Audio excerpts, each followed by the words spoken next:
to the last talk in there, and I think it was probably a misunderstanding.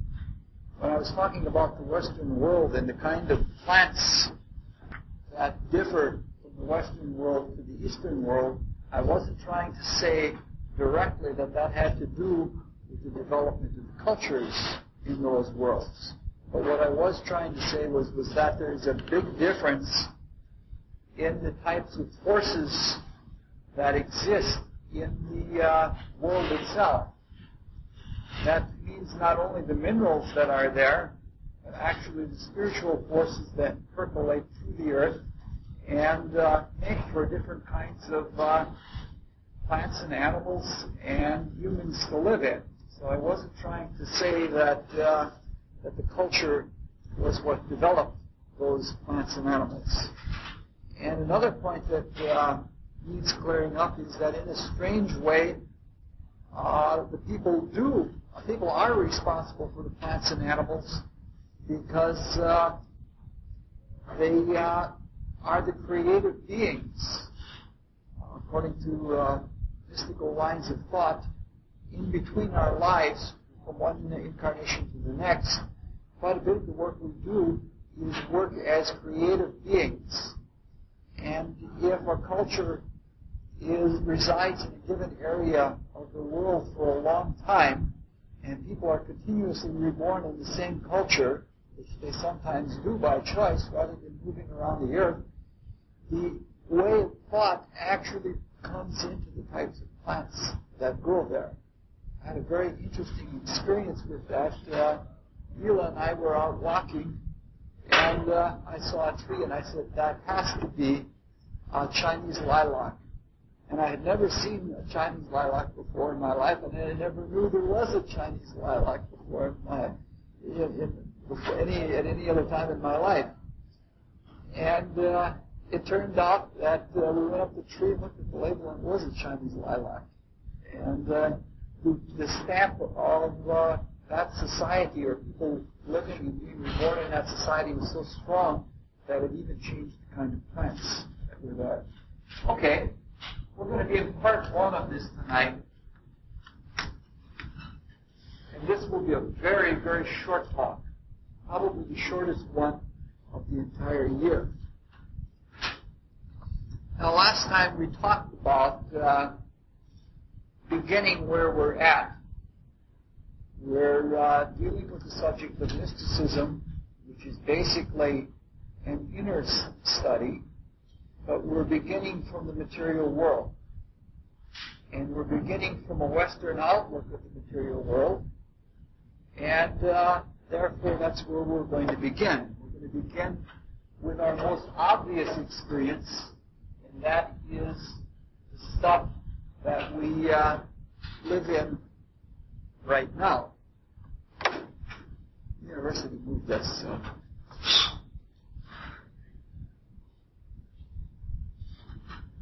And there's a second reason for this, not only just because I like to keep everything logically tied together and tidy. The reason I want to begin with the stuff that we live in is because in spiritual matters, it seems the more imbued an individual or a society is with spiritual thought, the more it neglects the material world, and the more it neglects our physical body in favor of thinking about auras and things like that. And there's a passage in the Bible that I've heard many times over, and so have a number of other people, that if we don't love those we have seen, how can we love God we have not seen? Basically, that's the idea that I want to bring out very clearly right from the beginning, that all the worlds are spiritual. And even when we're looking at the physical world, dense, hard, limited, illusory physical world, we're looking at a spiritual world. And we're looking at a world that we're the best equipped to deal with. And it's the world that is most in order for us to deal with right now. Well, there are things that happen in society that seem unbalanced, or they seem unright for what is what. And one of those has to deal with the material world. Just a little side trip. These are a lot of people end up. But if you look at a horoscope, for example,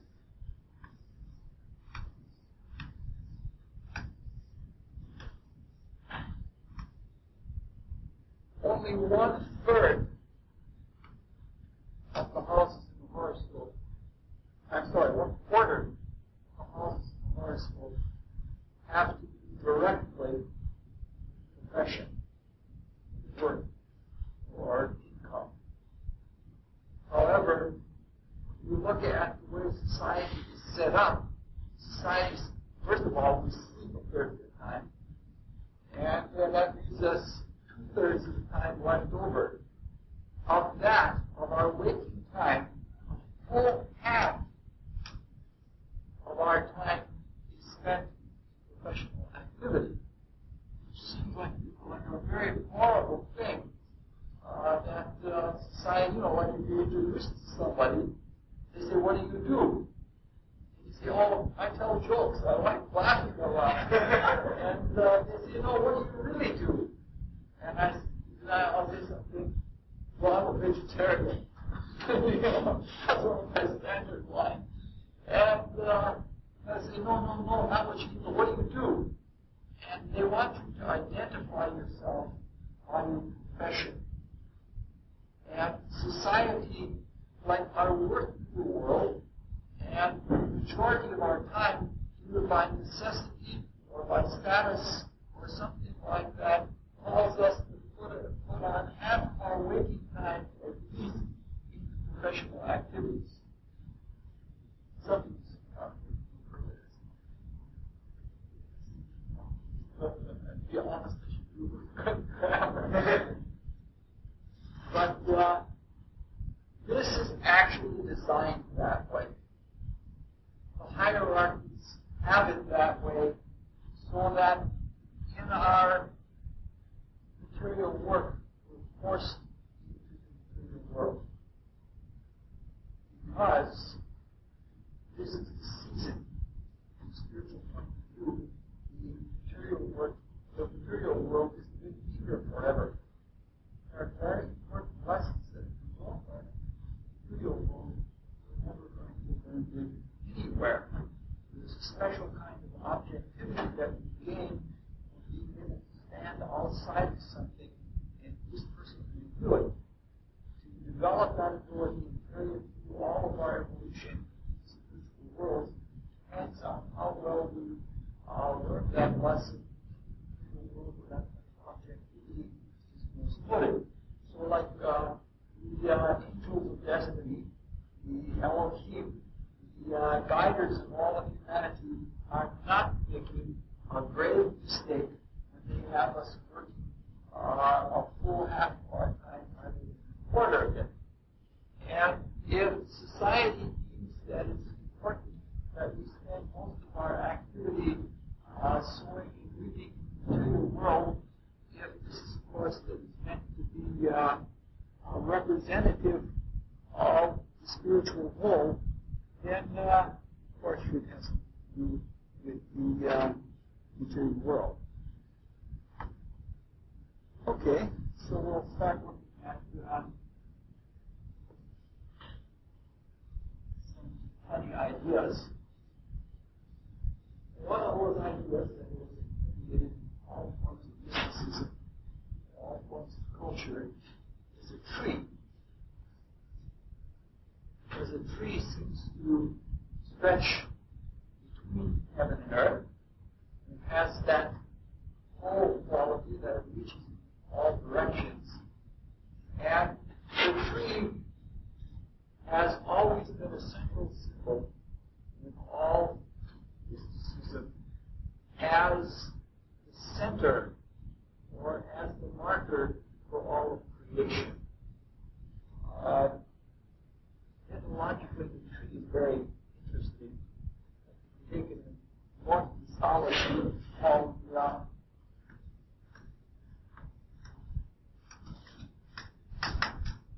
Dracul.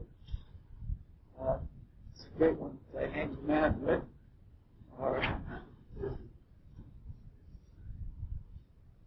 But that's the world tree. Because the Dracul has roots going into other dimensions. In fact, one of the roots is in heaven.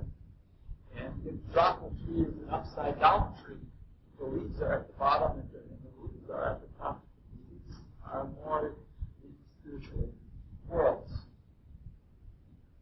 Let's just say this is the crown. The whole white plant that's on the crown. Crown where the stem meets the roots, and almost any plant is severed above or below the crown, that's to be brought to life. The closer it is severed to the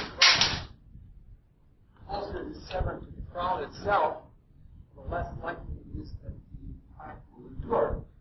Especially if you take a large deciduous tree, like if you cut it at any place below the first branch, it's not going to come back. Stems.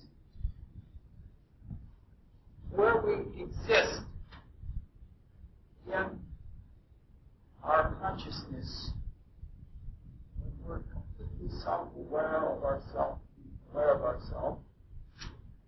we are thinking and aware that we are the thinkers, that we are aware of the thoughts. That's at the heart of the mind, and that's like calm. Everything above it is transcendent.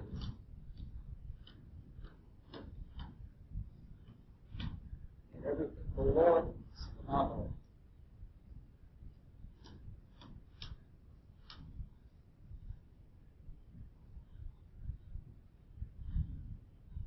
We're just not finished that. I'm a terrible speller, especially when I'm trying to think of another thing. It's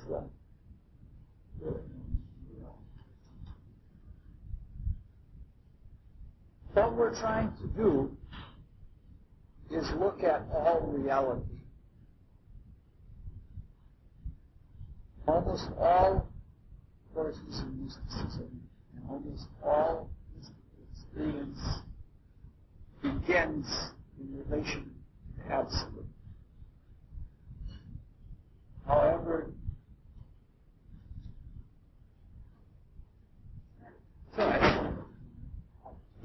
the university moved us. The absolute, however, is very, very difficult to speak of, such that Madame Blavatsky, with very, very beautiful poetry, says, describing the absolute, that which is and yet is not was. Meaning to say that it's something that exists and doesn't exist at the same time. The absolute is the state of potential, and it's the state of actual. It's the state of what is and what couldn't be at the same time. Or it's what isn't at the same time. You see how difficult it gets right away to talk about something that isn't. You talk a lot about anything that is or anything that exists. Because of this difficulty, the absolute, which is, yet is not, and consists of everything that is, everything that is not, and you can't speak about the irrational. There have been two symbols universally for the absolute. The first one, most notably, is silence. That there are some things that are hinted at, but to address them directly, one does not do. The other is complete blackness. That is to say, if you see a symbol or an image that is blackness. This is the state, like black is the absence of all color or the presence of all color. And that symbol rightly describes the absolute. But we can't talk about that. But there is what is called mythical. I'm having a hard time warming up for this because it's such a profound topic and it's hard to get a hold of. There are philosophical, logical lines of thought that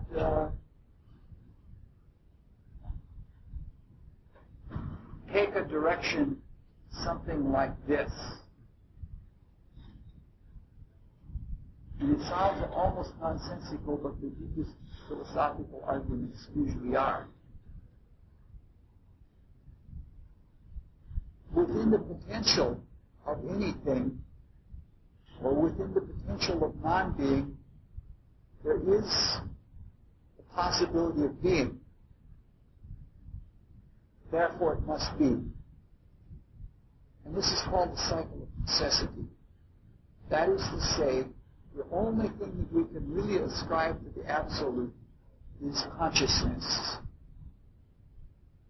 There may be waking consciousness, or subjective consciousness, or unconsciousness, or pre-consciousness, or super-consciousness, but all of these are a state of something that always persists, that is conscious.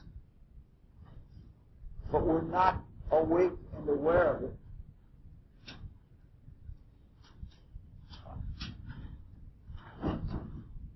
But there is that possibility. And if there is absolute time, then that possibility absolutely must come about. It's described by the deepest of all mystics as the cycle of necessity, that though it would seem easier, like in the great Hamlet speech, to be or not to be, whether it's better to assert and be and fight all of the difficulties of necessity, or whether it's better to just not be. In that state, there is a necessity of being. Back, please.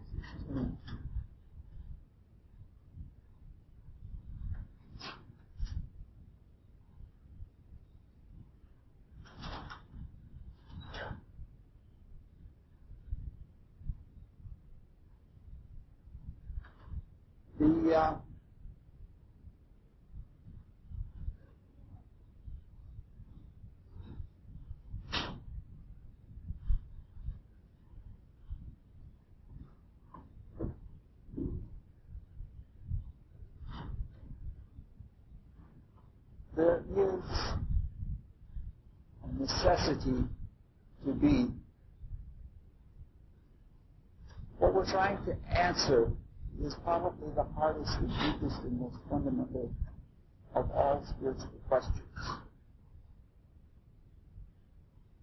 A question of why does this all happen in the first place? I didn't intend to get into this at all, but it's a question that seeking minds almost automatically ask as soon as they run into spiritual things. Anything that claims to have answers, anything that claims to have answers about the real meaning and purpose of things, the first question that automatically arises is, why is the whole business here? Why is there a creation? Why is there existence at all? The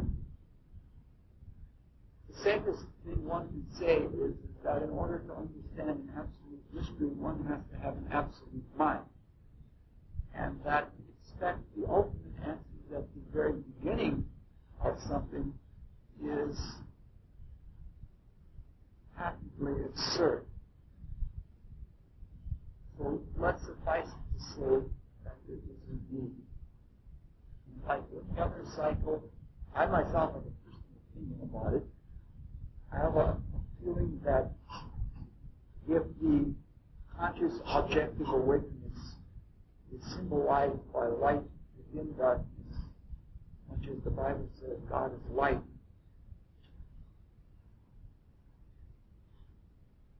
and light is associated, I'm not speaking now only of outer light, light is associated with awakening and that wonderful, wonderful feeling of knowing, and being, and loving, and living.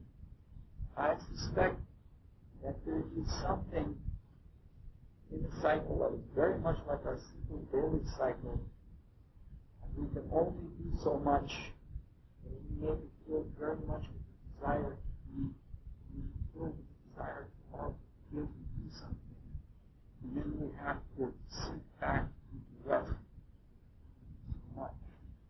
But I think the cycle of necessity is not that we're chained to a wheel, and not that the Supreme Being is chained to a wheel and it must again and again repeat its being and its existence within all of the worlds, which are all worlds of matter, that somehow refreshed, that the spirit is filled with a new dream.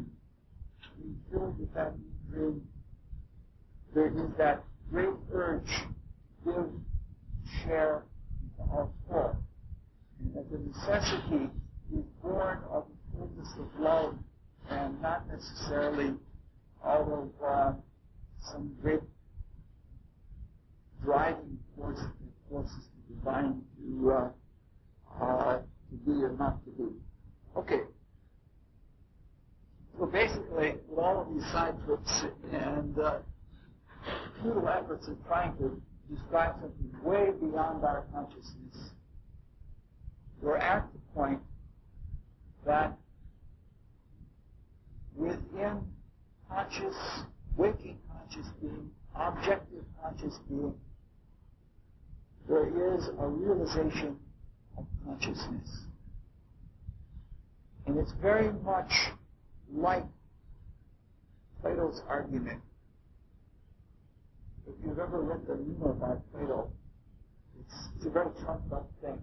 Plato tries to prove reincarnation. Socrates tries to prove reincarnation by taking a boy off the street and asking him to say yes or no to certain given questions. And the boy, by answering yes or no, the hypotenuse of a right triangle is square root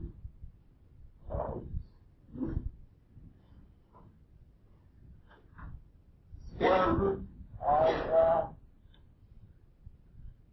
sides. And it's done in such a way, if you ever read the Meno, that the man on the street is led by Socrates every step of the way. And this is Plato Socrates' version of proving that all education is remembering what we've known from the past life. This is if you was in a philosophy class, you would hear this. This is a very great misunderstanding of Plato. What Plato is really saying is, if you follow the argument very clearly, every time the man says yes, he's taking note in himself, he's remembering himself. And every time you remember yourself, and you can remember yourself continuously, you don't make stupid mistakes. As long as you're self-remembering, as long as you're remembering what some people call the inner voice, or as long as you're in touch with your true spiritual nature, you don't make stupid mistakes. And so when Plato says that all education is remembering, that it is true that if you remember yourself in your true creative spiritual sense, then you can know things on immediate experiencing of them. But I don't know if you've had the experience. It's always difficult. You have to have comparative mysticism. You have to compare experiences. But more and more as life goes on, it's happening to me what some people call deja vu. Like I've known this before. But it's not like all of the events of life are laid out before me, or that I've had this specific knowledge before, but the possibility of knowing this, or discovering this, or understanding the truth of this has been with me all the time. It's something similar to having lost an item and then seeing it right in front of you. But it's not quite like that. It's knowing that you've known something all along. And something like that, it's like in the morning, sometimes, usually for me it happens usually between 9 and 11. If I'm occupying myself with something that is not fully taking my waking consciousness, but I'm occupying myself with something with dexterity, like soldering little wires and little holes. Suddenly I find myself following a stream of thought, and then it dawns on me that my stream of thought had led back into the dream world that I was experiencing the night before. And it dawns on me that I had experienced that. So what we're talking about is that there is, with a capital C, consciousness.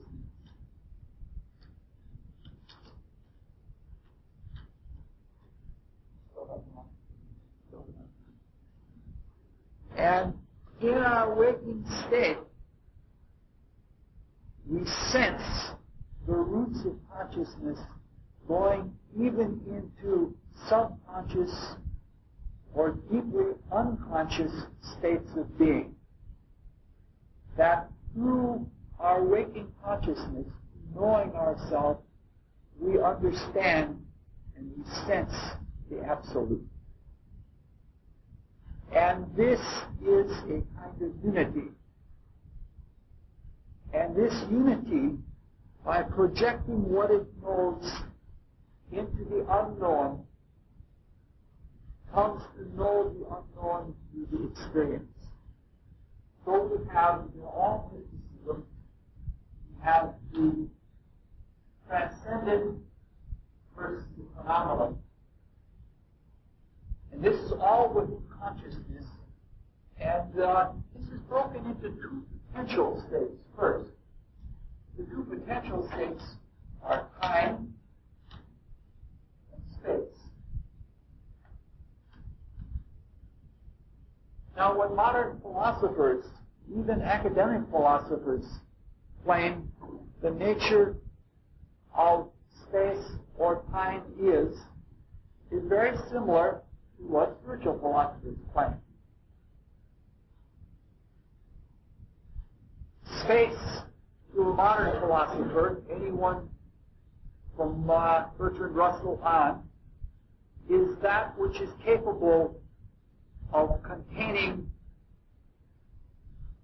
or holding or bearing a relationship. Some of those relationships are like extensive. Some of them are questions or matters of density. And some of them are brother-in-laws. That is to say, anything that can hold any kind of potential that can hold a relationship is space. Anything that consciously be the agency for projecting a relationship is time. These are potentials.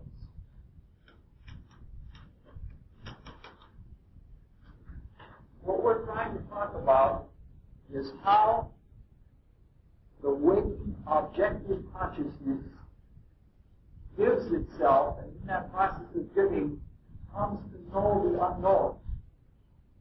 How it wakes more of the frozen unconsciousness out of the Absolute into being. First, it perceives the potential of expressing itself through time. And in this regard, it's quite different than regular philosophy. Regular philosophy thinks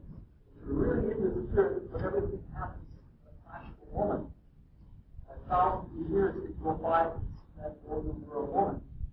It's the opposite of mysticism. When every moment drags, your full attention is every moment of time. Meanwhile, there's a woman that is very much like a child in stage. A child who really hates things. He doesn't like all of that mouth and that flat iron face. And I remember when I read it, I did a little book on meditation. When I read that passage and looked at how I just lived in the place. But when a moment is full, the full texture is finished, and that's like throwing time on it. With the manifest of consciousness in time called spirit.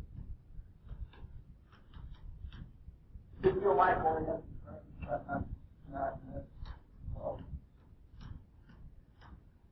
Pushpa. And the part of the unknown, the part of the unconscious that is congealed by the attention of spirit and time, is the mental state of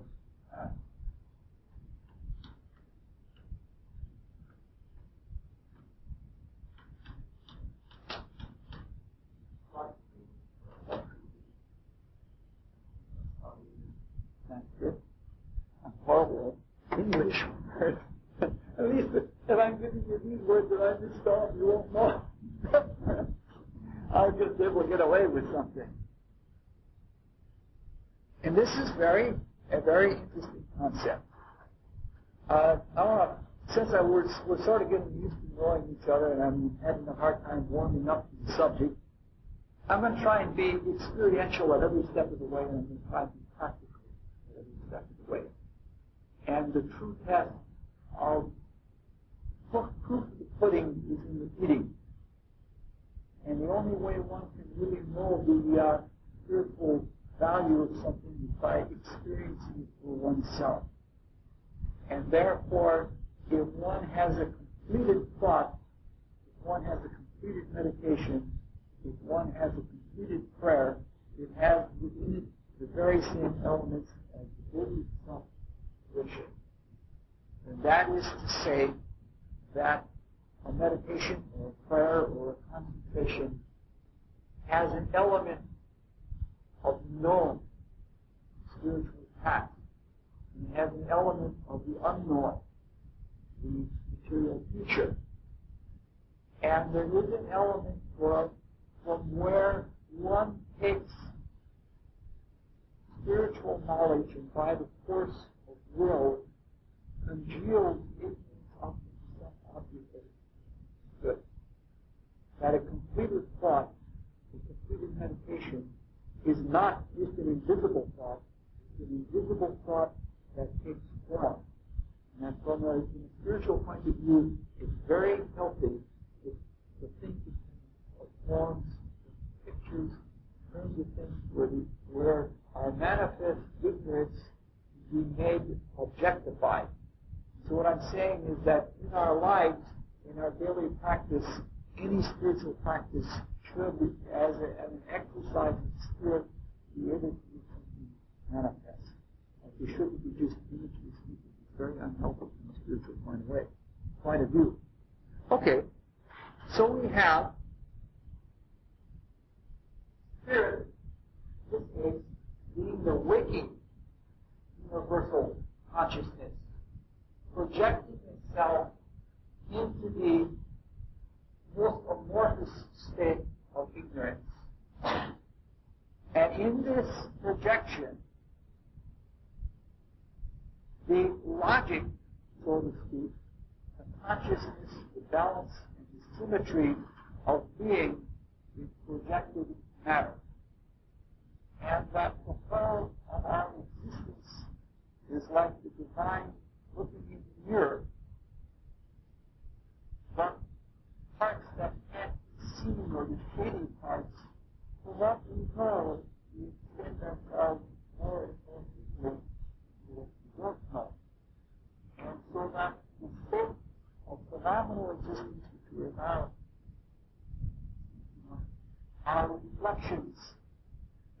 projections of spiritual consciousness. And I will reflect the projective process. The unknown is congealed, it is crystallized, solidified. And in the struggle of it, because we realize that pure spirit is the ultimate subtlety. And pure matter, all our space, is completely amorphous. Meaning there's complete ignorance. It's sort of like trying to build a statue out of liquid water without freezing it. It's you know what I'm trying to say? That the very quality of space as it gets formed into matter or proto-matter by spiritual focus is that it provides resistance by actually giving no resistance. Okay.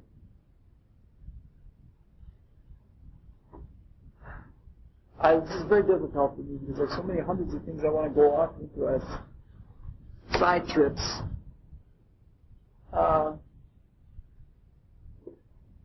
That I just can't. I'm not prepared. Since there is a reflection of spirit into matter, or a projection of spirit into matter, the deepest functions of the spirit, the deepest qualities of the spirit, come into the deepest qualities of matter. And therefore, the deepest quality of spirit is will.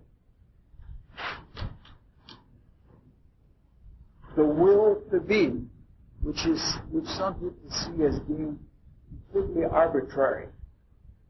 This willingness to be, this positivity, is what draws deepest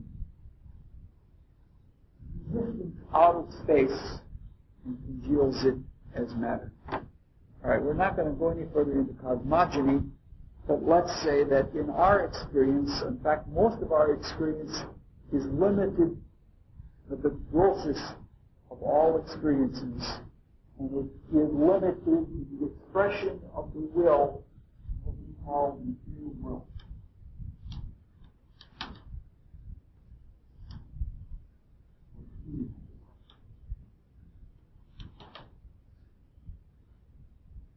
So we're going to be speaking for the rest of the evening about the world that we live in, and from there we're going to see what the spiritual world's behind, how they can be understood from our experience in the material world, and carry it much further than that.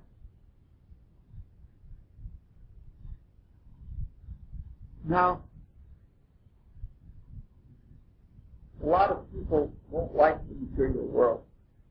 In fact, some cultures and societies, such as the Persians, is again reborn in the thought of the Manichees, and then again reborn in the thought of the Cathars, and a number of other spiritual groups associated it with evil. That material is evil. In fact, when you get into the Orient, it's just utterly untrue. It's an illusion. And it's very easy to understand how this comes about. If you think about it, some of the most thoughtful people, some of the most minds, have the hardest time in the world. Because intuitions are effortless.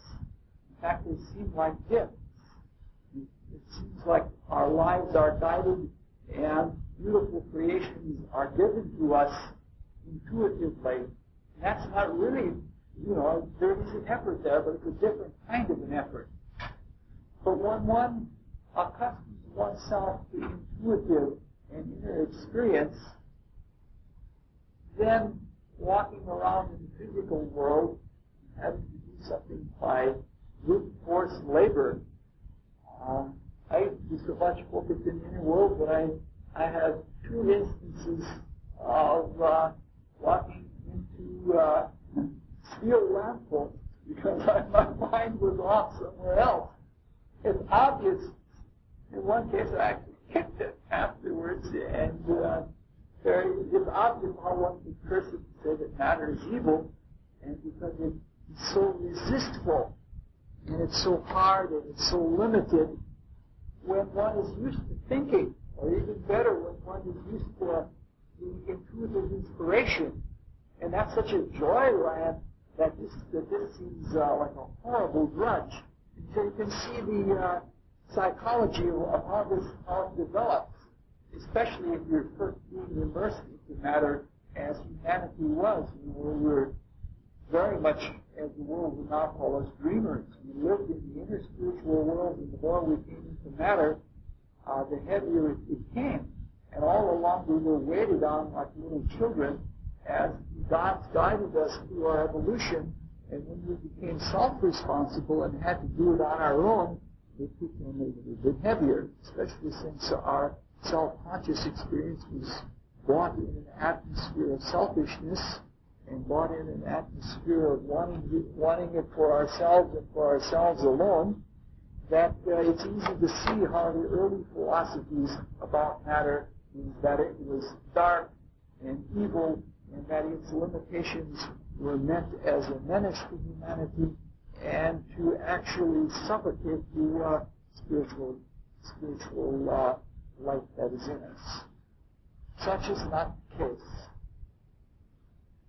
Its exact purpose is just for that. It is there to deal with these things. It is there, it is, in terms of spirit, if we take the astrological sense of it, spirit is always symbolized by fire and light. And fire and light is love, challenge. If you look at matter in that regard, much better. Now, beside being limited and obviously dense, the reason that the material world has always been not the favorite with spiritual teachers is because it is without. And with its withoutness, it has the quality of suffocation. So much so that most of us think that this is all there is to us. More of humanity believes that the physical body is all that there is, and that there is no connection between us spiritually, or that there is no unity between us spiritually. And this is very hard for the spiritual consciousness to understand. Because in the spiritual worlds, which are going to occupy most of our time for the next few meetings, they're understood as a whole. And they're understood internally. That is to say, we are within the spiritual worlds, and the spiritual worlds are within us. And that when we are within it, when we are within any world, we understand the totality of that world. Now, when we're in the external world, we are subject to things like optical illusions, and we're subject, this is what is the greatest joy to a little child. Just by covering up your eyes, like peekaboo to a little child. It's like you're hidden to a little child. If little tiny.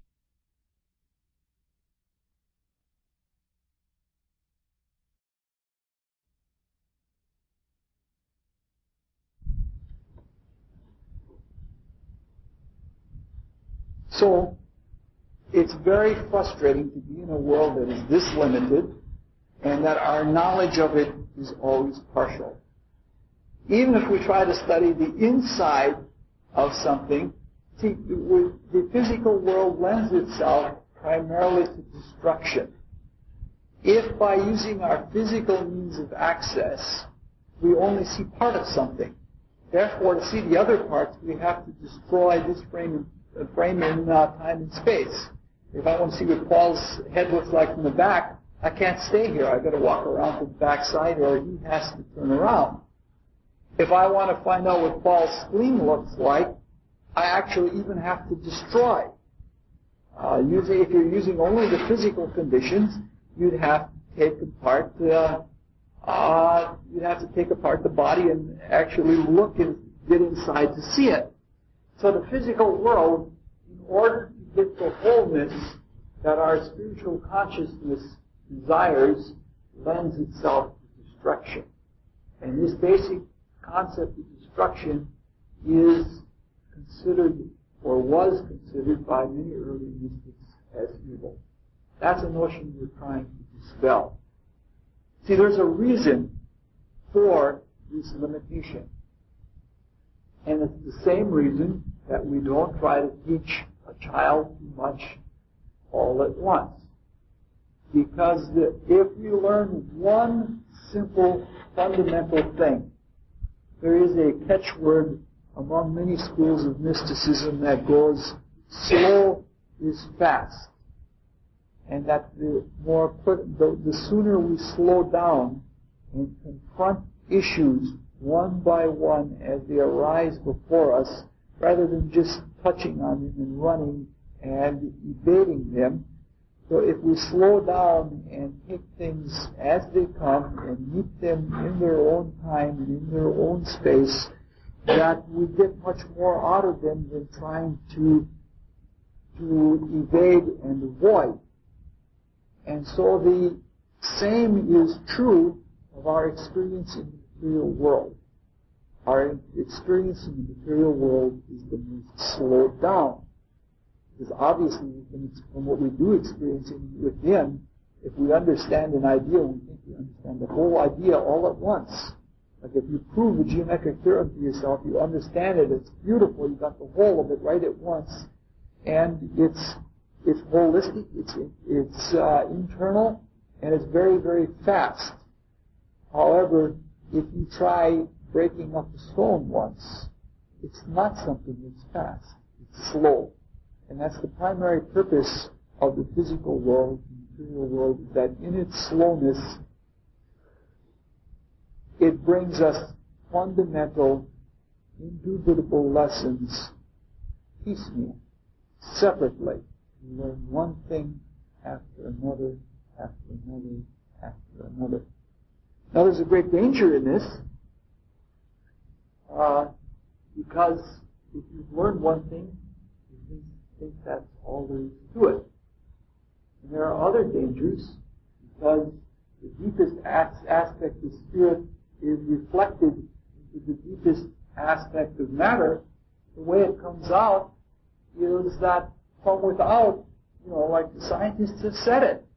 He said, I've looked all over with telescopes, and I've looked all over with microscopes, and I have seen God nowhere. So God must not exist. In fact, that's testament to the beauty of the creation, at least as it relates to the material world, in that the creation, like the higher an artist is at the art, the more they can bring you the sense of beauty and the sense of understanding you're trying to bring about without the art being there. You know what I mean? I don't like Marlon Brando as an actor, because I find myself saying, oh, now Marlon Brando is doing this. And his art is not transparent. His art it's clear that he is acting. And when he's acting, you know he's acting, and you find yourself watching his acting rather than coming to experience what the act is supposed to bring you to. And the beauty is that so many people can believe that there is no spirit, that God is dead, and that the creation is such a beautiful creation, and it has so much truth to it, that one can accept the creation without the source of the creation, and that is a very, very high compliment, high statement about the nature of the world that we live in.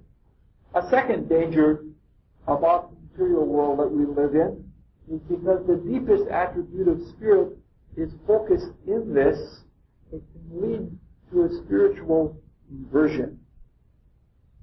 And that is, this stuff is beautiful. If you like diamonds, I've never been attracted. I had one girlfriend who liked gold. But you know what I'm saying? That it's beautiful stuff. The material world is very, very beautiful. And it does have meaning, and it does have security, and all of us, in some ways, to some degree, if we love the creation rather than the creator, it's possible to get stuck in materialism that's not much different than every now and then you hear about an old man or an old woman that dies in an apartment and they've got shoe boxes full of $50 bills and they've got $50,000 and maybe right in cash in the apartment, and they starve to death because they don't want to give any of it up for food because their security is in all of that money. And what I'm trying to say is that is not a stupid thing to have happen. There is the fact that materialism is as grabbing as it is based on a very deep spiritual truth. And that is that the densest state of ignorance is permeated by the deepest state of spirituality. And the material world where we're fighting against ignorance and where we're raising the material world to a higher level of consciousness and at the same time bringing our spiritual being into that materiality, it's very easy to get hooked into that as the true nature of things. Oh boy. All right.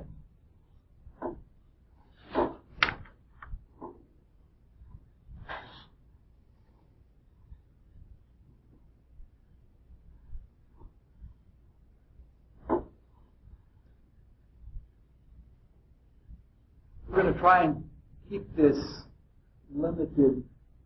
In most of this whole series of talks, we're going to try and limit it to our solar cosmos, which is about as far as our spiritual consciousness can go in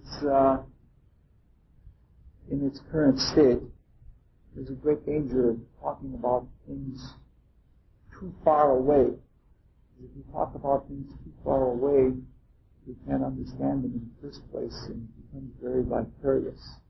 You know, those kinds of beings that try to take over a physical body will often say, I am an intergalactic master. I don't have your kind of body, and I need it. And one is willing to believe it, you know, if you let somebody follow after. I want to talk about the basic law that helps us to understand anything in spirituality. It's called the principle of analogy.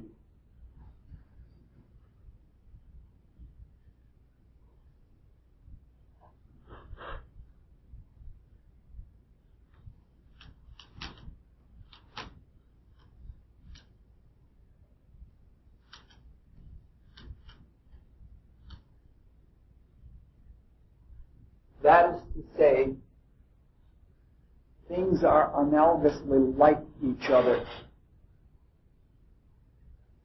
And the principle of analogy works both horizontally and vertically. Horizontally, that is to say that a thing and its silhouette are like each other. It's the simplest example. But the vertical application of the principle of analogy is of supreme importance, because if we look at that, then every little trivial, minute experience that we have in our daily lives can be seen in terms of something divine, because it's reversible. It's called the occult axiom, or the hermetic axiom. It goes, as above, so below. What has gone before in heaven will follow after on earth. know this and rejoice. It was attributed to a great spiritual teacher of Egypt, founder of alchemy, Hermes Trismegistus, thrice-born Hermes, who is the Mercury of the Hermes folk, the Mercury figures in Egyptian mystery wisdom. The principle of analogy is such, it is the means whereby creation is brought about, understood, and fulfilled. What it really is a statement in logic of saying God is. What I'm trying to say, the oneness is maintained through all of the differentiations within oneness. When we were talking about consciousness, when consciousness is differentiated into waking versus unconsciousness, there is a unity that pervades both the waking and non-waking consciousness. And that unity is maintained even if the waking consciousness is broken into, like some people try to do, alpha, beta, gamma, like you have vegetable soup in your brain or something like that. And that comes out in different brain waves. I'm a little derisive of some mechanical phenomena, but I gotta have some fun somewhere. If I don't have any fun, nobody else will have any fun. So the unity is not lost when spirit is divided into spirit and matter, spirit with a capital S, or there are various grades of spiritual consciousness, or there are various grades of matter. Always, the unity is never lost. The general unity is always there, but in step downs through each plane of existence, the unity is also there in the as above, so below. In the Bible it said, humanity is created in the image of God. It says it very clearly. Like our individuality is an image of the divine. And the Bible says that since God is spirit, therefore, if we're born in the image of God, we must also be spirit. We must be unique individual spirits. What this says then is that in the vertical, when the greater, through all of its differentiations, is manifested in the differentiations, each microcosm is exactly like the macrocosm, or is a facsimile of it. And even the possibility for a microcosm is accomplished by analogy. If there is objective, waking self-consciousness, then that self should be able to talk to itself. And in that principle is how there's a permutation into different foci of self, or cells, if you were to choose them. I'm going to zip by really fast because, the Buddhists, we could talk for hours about that. So basically what we're saying is that at every level of existence, it's the same thing that everyone learns in grade school. I mention it all the time because it's the best example, the one that everyone has had, that the physical shape of the solar system is like the physical shape of an atom. There is a very active central source in various planes or orbits of energy and activity spiraling around it. And we are spiritually like the divine. And so what we're saying then is that there is a macrocosm and a microcosm. Oh boy, there's just so many things I'm sort of a little at odds with myself because there's so much that you should go into, and I want this to be a close logic talk, and it's not anywhere near that. It sounds like scattered. let's get into some peculiar notions. We're trying to understand the material world a little bit in our experience in the material world. The macrocosmic physical body, that is the deepest crystallization of the divine that we know of, is kind of unique. It's a little bit different from the macrocosm, from the microcosm of our physical bodies. If we look at our physical bodies, they are a whole. The organs of it are wholes within themselves, and they all use the principle of the physical material world. Because everything in the physical material world happens at the surface. In fact, some spiritual schools even believe that deep in the heart of the earth, for example, it's not physical stuff, but it's very condensed spiritual stuff. You know, like our lungs work on the surface. The amount of surface area is how much oxygen we can take in. Kidneys work in a similar fashion. And of course there are things that are difficult about this. It takes a long time for a neural impulse to go from our toes to our head. And it takes a long time for blood to circulate. This is why gangrene and things like that come in. But the curious notion, when we look at the macrocosm, the organs and the general physical body of God are not all in one place.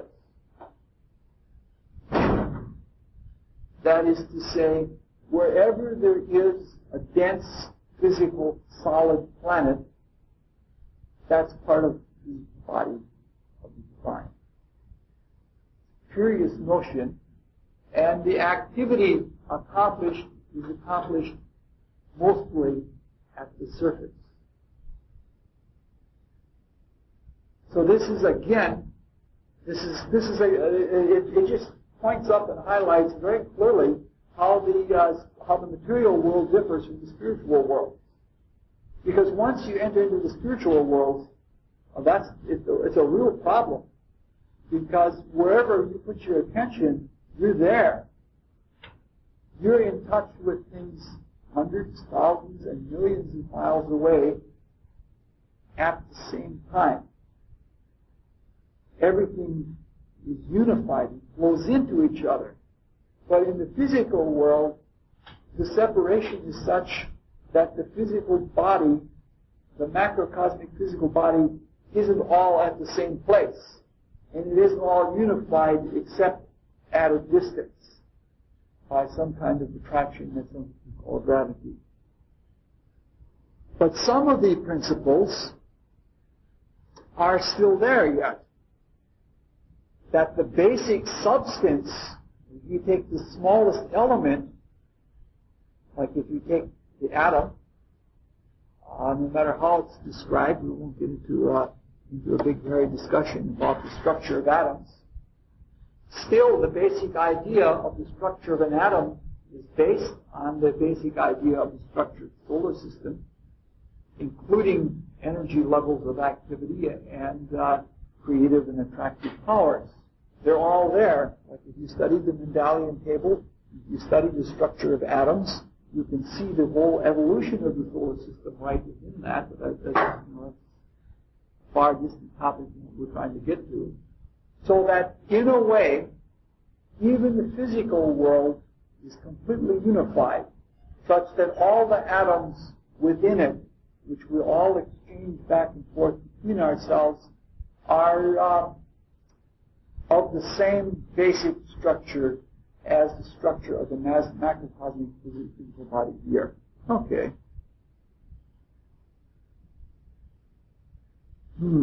I am so lost in my notes here, or from my notes here.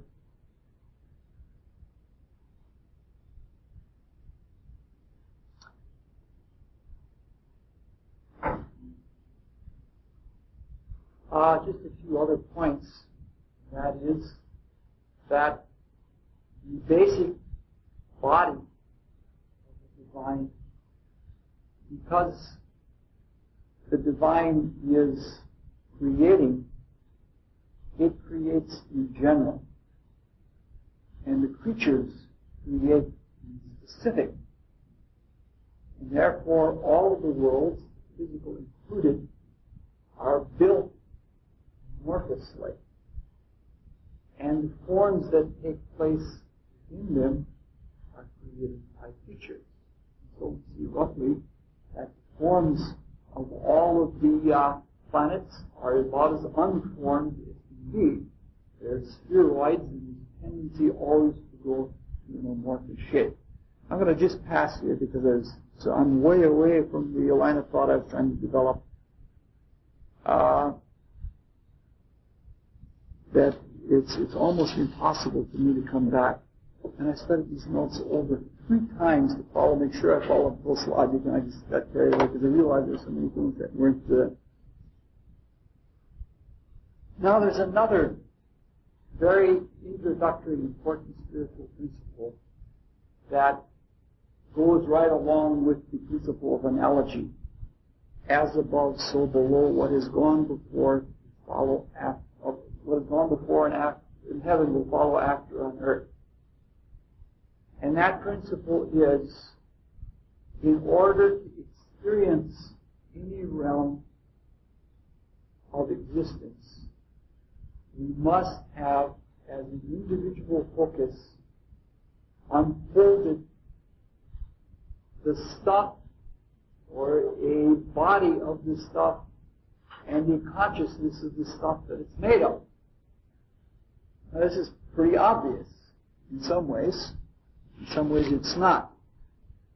That is to say, before we can know that the physical world exists, we have to be in the physical world. In short, the spiritual principle is very simple. Anything we experience or can experience or do experience, we have to have created or brought to it something of that vehicle of experience. In short, we have to be of the physical world to know the physical world. And we have to have the ability to sense the physical world in order to know what it's like. Just that simple. But it goes much further than that. And this is where the spiritual thoughts become very curious. And the philosophical implications of them are really profound. And that is to say that the further we proceed in our evolutionary experience, the more the divine laws and principles that are found in the macrocosm in general, the more we take them by our own consciousness and internalize them and individualize them.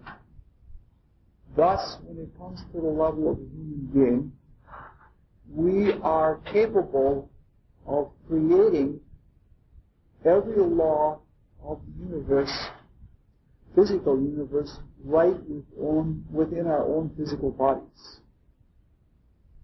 And that is to say that there is an alchemy going on. And this has been proven even in plants and in animals, that there are experiments where you can by performing the experiments, you can show that elements are changed from one element to another element in the periodic table through the alchemy of a plant. But in a human being, we as microcosms eventually develop every law of the cosmos in ourselves. And what this means, whether a person is sitting in jail, or whether a person is starving, or pondering the meanings of the world, or working as a creative artist, every life is worth living. And every life is part of the entire creative process.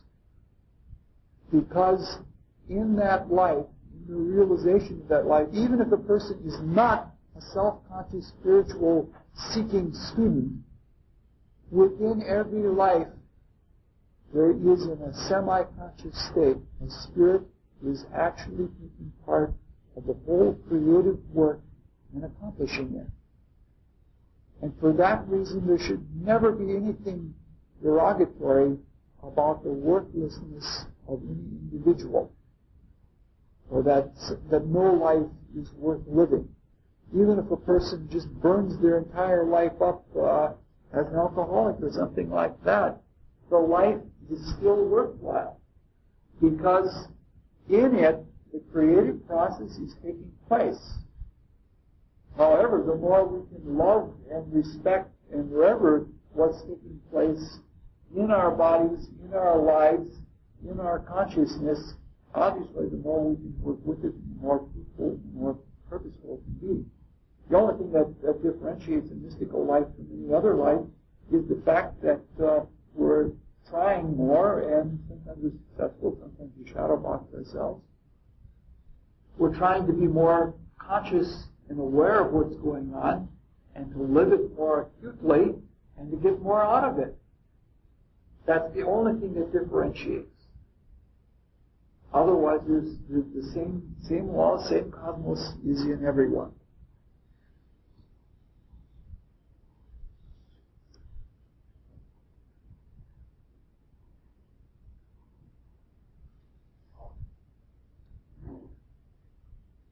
I had a whole bunch of sides that were supposed to be in between there.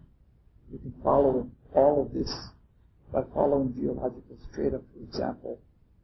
You can find the precipitation and the transmutation of different minerals by seeing what comes into being or is transformed in geological strata, but that's all by the side.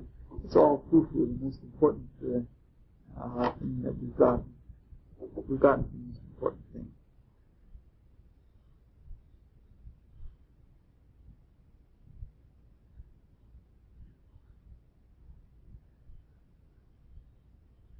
The most important thing that we're gathering in our physical, separate, objective existence is that kind of waking awareness of the world in piecemeal. The ability to say that this is this, and that this is what goes into this. To limit our consciousness to a very few things, and in some cases to one thing at a time. However, there's a great deal about it that is very illusory, especially for self-conscious. Phenomena of being grandstand quarterbacks. This is what makes television such a powerful thing in distorting people's minds. You have a little square picture there, and you're looking at that picture, and you're outside. Especially, like, for example, they'll have the Olympics on, and there'll be a high diver, and the diver will do something, and then there'll be an expert there. And then that expert will tell you what he did wrong and what he did right, and they'll play it back in slow motion, sometimes 2 or 3 times, and then you'll come to know it, in the expert's eyes. And then you will think that you really know it, but it's still really the act. You know what I'm trying to say? In all of this, you're sort of flattered. You're pampered, and you're made vain to think that you know something you don't know. If you're sitting outside of a chess game, it's always easier to see what's going on than if you're sitting inside. And the whole phenomenon of living in the material world has that quality about it. On one hand, it helps us to develop strength as individual spiritual beings by being able to be objective about the world. But if we're intellectually self-consciously, in a lower mind, ego type of consciousness, it helps to produce an illusion of selfishness and vanity in ourselves. So the very lesson that we're learning is fraught with difficulty at the same time. I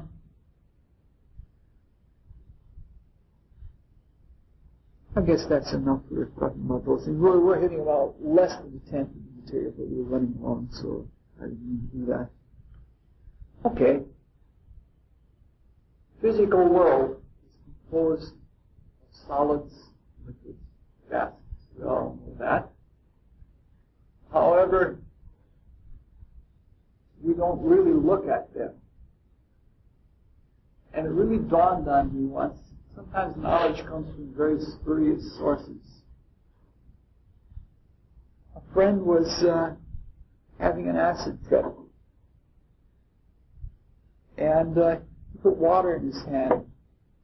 And he looked at the water, and it's the first time that he really took time to experience what a liquid is like. And of course, he jumped in the tub immediately after that. And I actually had the same experience without the drug, that I sat in the tub, and you know how your arms raise up, you experience that as buoyancy. But one time sitting in the tub, I experienced a eureka, exactly like Archimedes did. I understood the quality of a higher state of energy lifting something or raising something. And I'll pass on that. The quality of first density. What differentiates the solids, liquids, and gases, according to physics, is heat.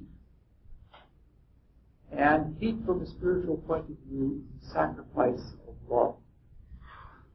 And where there is more love and more sacrificial love, that is the divine giving itself in the great plan of creation as a service, greater love hath no one than that they lie their life down for their friends.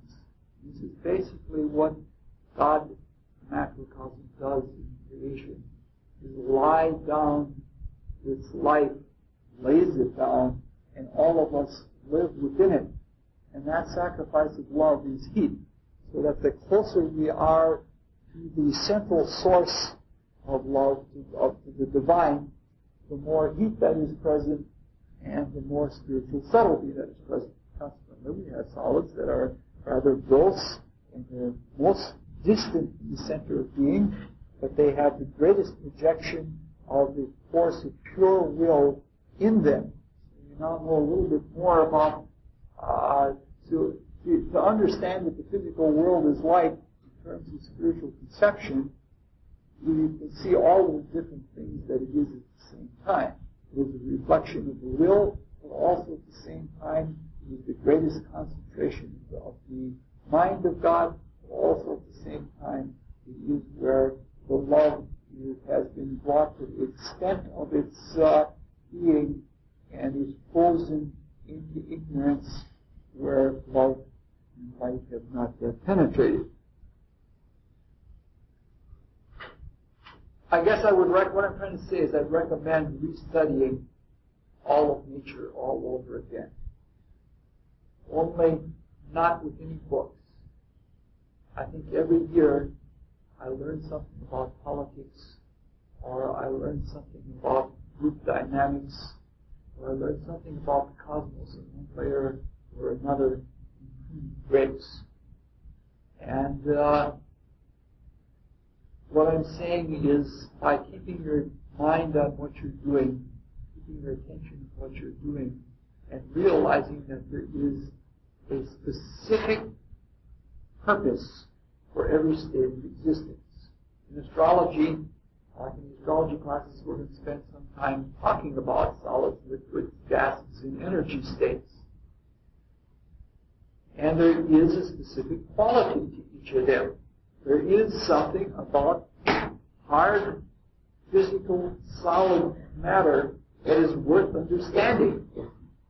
And the geometricity of a crystal is also worth understanding.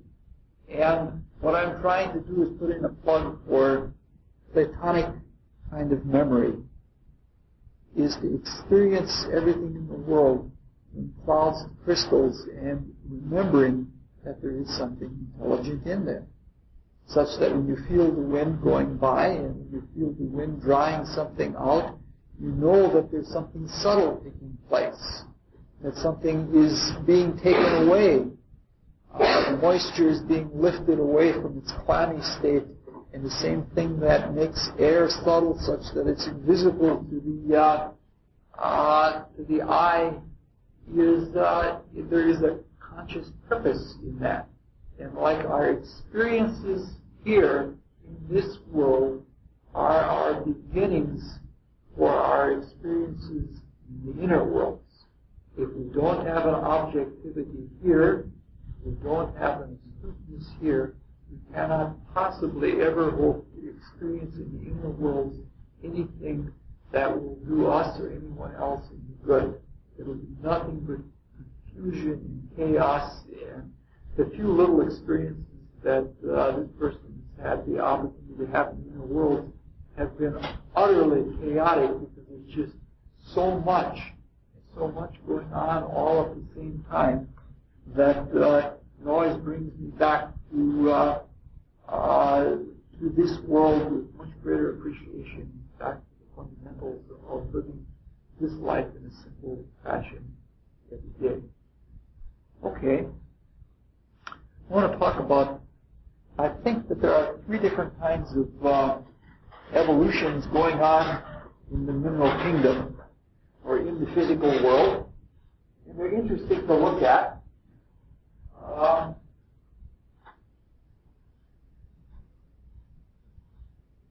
One is, I'll just call it periodic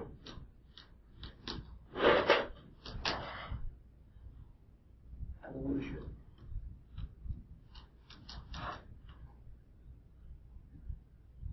And that is, if we look at the Mendelian table, that is the table of elements, going from the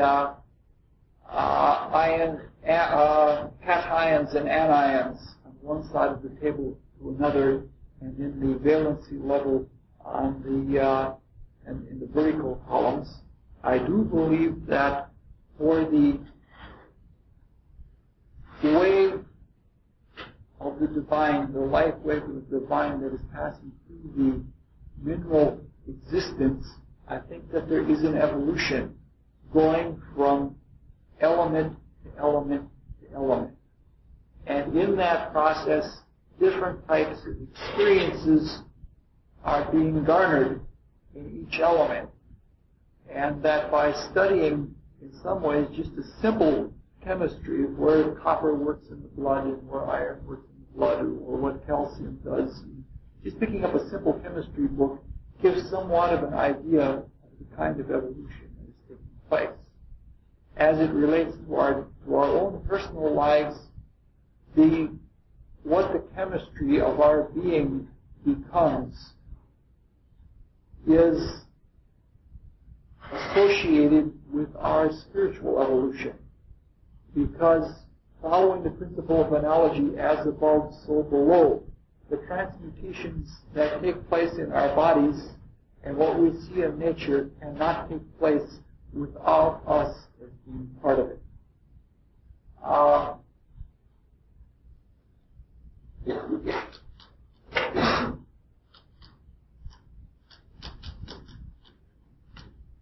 Epitomization seems to be the other kind of, second kind of evolution that's taking place in the material world, and that is certain things are being brought to perfect states. Like, and I think that other agencies are involved, like nature spirits and such like that.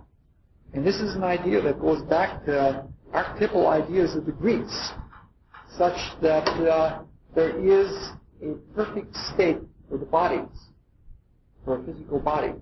Like the Greeks, for example, you could not get into, because they didn't have the spiritual sight fully unfolded yet, so that they could see the strength of a person's moral nature or the strength of their psychology. They didn't know how they were going to react if this took them out of the body or if they started opening up clairvoyance. So they had to use other tests to see whether the person would be able to withstand initiation. One of the things they did, and Plato was very clear about it, one of the things they did is they got the candidate for initiation intoxicated. And when the person was intoxicated, the fact that they were intoxicated indicated that they were still humans yet. Socrates was a little pretty strong. Socrates could drink several quarts of wine and not become intoxicated, and have control of himself and that much spiritual strength of controlling his own body. Speak of metamorphosis within the body or evolution within the body. But they would tempt them with all sorts of debauchery once they had been drunk. And if a person was drunk and acquitted themselves well, such that they could still remain mentally lucid and had reasonable judgment and didn't get carried away by their desires, then it was safe to take them off their body. Another thing they did is before a person was ready to be a candidate for a mystery school, is they took the proportions of the body, and it meant that there was supposed to be the epitome of what a human body was at that stage of evolution. And that's perfectly right for them, because that's right in between, the Greek culture was right in between when we were, after the Atlantean flood, there are seven waves, and the middle one was right about the time of Greece. And therefore we could be most centrally what the body of the human was what the body of the human was supposed to be. Therefore, if a person had too long of legs relative to their upper torso, that meant, we can't take that person. That person's too guilt-ridden. They're not fit to be in a mystery school. And the whole idea of this is that the spiritual consciousness that created this body had to be of certain uniform proportions in order for it to have built that body. Something similar is taking place in the mineral kingdom, in the actual physical world. Some things are trying to become the perfect crystal, or some things are trying to become the purest gold, or some things are trying to become the perfect colloids, or some things are trying to become the perfect combinations. And by looking, you can see there are all sorts of states of nature, states of existence within the mineral kingdom that the agencies of nature are always trying to work towards. And by looking at those, you can see that there is an idea for the epitomization. I actually think that, like in some cases, space is one of the big tests. Like if you take the periodic evolution, one of the things is when something gets all the way up to being something like plutonium, it's gone all the way through the periodic table, and it's up near the top. It gets split, and what it produces is like an inert gas, which is the last column. The last column is sort of like, if you don't get what I'm saying right now, it's just a side trick. It's fun. Just don't worry. But the inert gases are sort of like the adepts of the mineral kingdom. They don't have to combine. They're complete and distinct in themselves. And that's always what happens in a thermonuclear reaction, whether it's fission or fusion, and inert gas is produced. And a lot of things, and some things go all the way up the evolutionary scale of the periodic table and all the way back down, and then they get released as hydrogen back into interplanetary space again. Every time there's a lightning strike, there is an electrolysis of water, and the hydrogen usually gets to flee, and it flees into having less and less hydrogen, so it's going to be less and less water all of the time. And what I'm talking about here is things being burned up out into space, which is again sort of the seed ground for matter. It's the place of potential. So like all this debris that we're putting out in space, I'm not trying to be a James Watt type of person, but what I'm trying to say is that when something has been brought by the intelligence of human action through technology and creation to its high degree, there's no reason for it to hang around anymore. So it's shot back out into space and it gets burned out. The same thing happens with epitomization. Something is brought to its highest state, and gold is usually what people look for. It's just the purest form of gold, and then, and then it's done for it. It isn't needed anymore. The final one is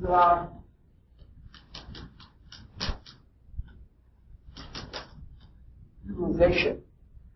At the same time that the mineral kingdom and the physical world is going through this change from one element to another to another to another, and at the same time it's epitomizing perfect structures and perfect experiences within that, it's also working to a greater and greater, not separation, but to a greater and greater unification with higher evolving light waves. And in this regard, probably the highest evolution of the mineral field and the dense physical world that we have in terms of interaction with other light waves is soil. Obviously, because it interacts with plants, animals, and human bodies, and soil represents that, probably the lowest, actually the great mantle itself of the earth. It's still one block. It's rock solid. It hasn't been differentiated enough yet. And when something has been made into a state of soil and it's usable and it interacts with all of these, then it's ready to be raised out of the mineral-like state to other consciousness. Those are just different things that are, like you don't have to accept this or agree with it, but these are conclusions that I've come to from looking at nature and trying to understand the relationship of what is taking place in the physical world in relation to the grander evolution and in relation to evolution in my own life or in all of our own lives. Now that we know what is obvious and looked at it in a very curious way, all the rest of